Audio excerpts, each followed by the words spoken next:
Much has been said about Prince Harry and Meghan Markle's relationship, but some so-called facts about this duo are actually not true. Join us as we explore some of the false facts everyone believes about the Duke and Duchess of Sussex. As one of the most popular, familiar, and pervasive stories in the Western world, the Cinderella story is easily and readily embraced by the masses. When something in real life happens that reflects the events of that classic Disney-juiced fairy tale, the media and the public completely buy in and overlook the details that conflict with the greater narrative. For example, the love story of Prince Harry and Meghan Markle could be compared to Cinderella. The dashing Prince Charming, Harry, chose Meghan to be his bride, and the couple wed in a fairy tale ceremony while the entire world watched. However, while it's true that Meghan is an American and not an aristocrat, she wasn't exactly doing back-breaking chores day and night for her wicked stepmother and stepsisters waiting for her prince to whisk her away to a life of luxury and love. She was a successful, well-paid, and pretty well-known actor starring on the hit USA series Suits. As for Prince Harry, he wasn't exactly the poster boy for royal refinement. He reportedly once stripped naked during a Las Vegas party, got into a fight with a photographer, and wore a Nazi uniform to a party, among other incidents. Prince Harry and Meghan Markle wed in a lavish, well-publicized storybook ceremony at St. George's Chapel in May 2018. But that happily ever after was soured and called into question in November 2018 when The Sun, among other tabloids, reported that royal sources said that in the run-up to the wedding, Meghan made Kate Middleton, the Duchess of Cambridge, and wife of Harry's brother, Prince William, cry. A few weeks before the ceremony, Middleton's daughter, Princess Charlotte, was in the middle of a dress fitting. Meghan was reportedly so blunt and exacting in her requirements and demands that the dress be absolutely perfect and every detail taken care of, that she reduced Middleton to tears. To be fair, Middleton was also reportedly a bundle of raw nerves and hormones, having just given birth to her third child, while Meghan was in the midst of planning a wedding, a daunting task even if it's not a royal affair. In her March 2021 interview with Oprah Winfrey, Meghan discussed the unfortunate event and set the record straight. The reverse happened, and I don't say that to be disparaging to anyone because it was a really hard week of the wedding and she was upset about something. She owned it and she apologized and she brought me flowers and a note apologizing, and she did what I would do if I knew that I hurt someone. So, in reality, Meghan was the royal lady who cried during a bridesmaid dress fitting, and Middleton was the one whose behavior caused the breakdown. The press just decided to report the incident entirely the wrong way around.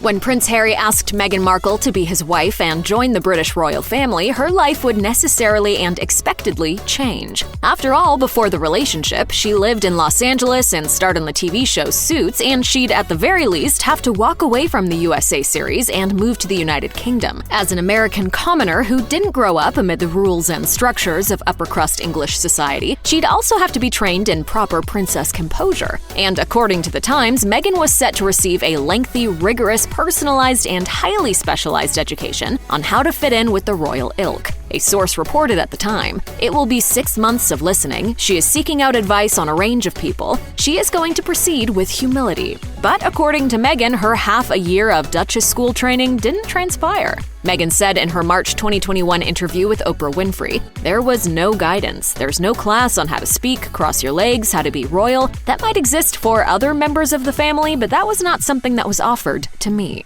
In reality, Meghan kind of picked up what she needed to know on her own.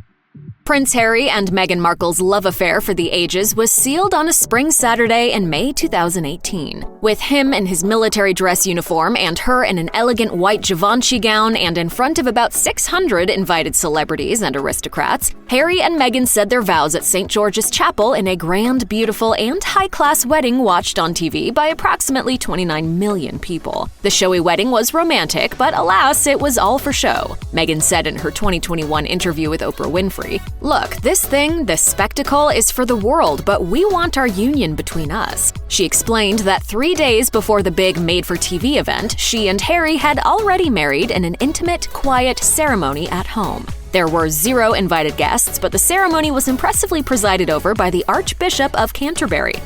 It's long been considered traditional and correct for royals to pose for photos with their newborn babies outside the hospital shortly after giving birth. It's a custom in which both Princess Diana and Kate Middleton indulged. but Meghan Markle chose to sit out that particular ritual. The palace said in a statement, "Their Royal Highnesses have taken a personal decision to keep the plans around the arrival of their baby private. The Duke and Duchess look forward to sharing the exciting news with everyone once they have had an opportunity to celebrate privately as a new family." Rumors abounded that Meghan didn't think she'd be comfortable having her photo taken after delivering her first child. And while that statement makes it sound like Meghan made it clear before the birth of Archie that she didn't want to do the photo shoot, the truth is a little different. Meghan said in her 2021 interview with Oprah Winfrey, "We weren't asked to take a picture. That's also part of the spin that was really damaging."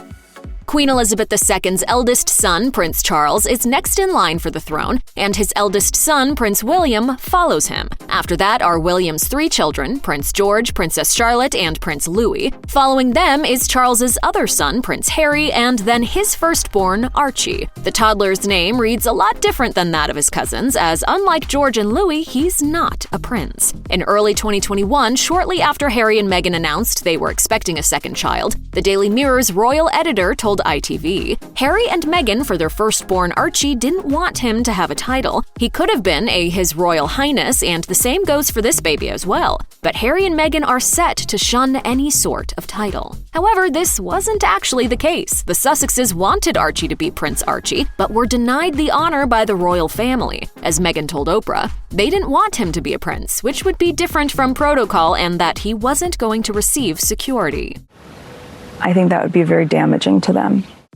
When Prince Harry and Meghan Markle announced that they'd no longer serve as senior members of the royal family, many publications took the pair to task, accusing them of shocking and surprising Queen Elizabeth II, Harry's grandmother and the head of the royal family. The notion persisted that Harry and Meghan had blindsided Her Majesty. However, Harry explained in his 2021 interview with Oprah Winfrey, "I've never blindsided my grandmother. I have too much respect for her."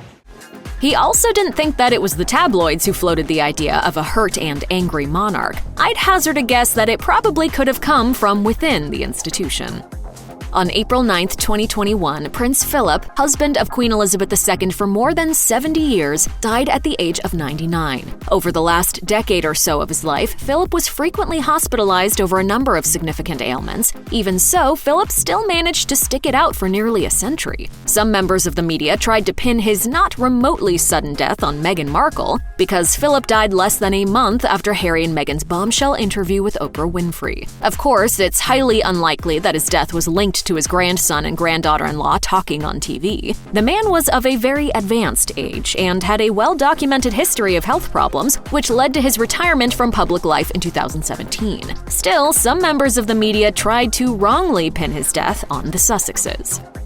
Meghan Markle and Prince Harry spoke extensively of the rift between themselves and the rest of the royals in their interview with Oprah Winfrey, but family comes together during a tragedy. When Prince Philip died in April 2021, Prince Harry traveled from California to the United Kingdom to gather with his relatives. However, Meghan didn't join her husband for the trip. According to the Daily Mail, sources claimed Meghan told friends that she didn't want to go to avoid being the center of attention in the wake of the Oprah interview, but also that she had a deep affection for Prince Philip. But the real reason that Meghan stayed in the US while Harry went back to the UK was medical related. At the time of the funeral, Meghan was pregnant with her second child. A source close to the situation told Page 6, "The Duchess of Sussex has been advised by her physician not to travel." Understandably, it's usually ill-advised to take long international flights during pregnancy, especially during a worldwide pandemic.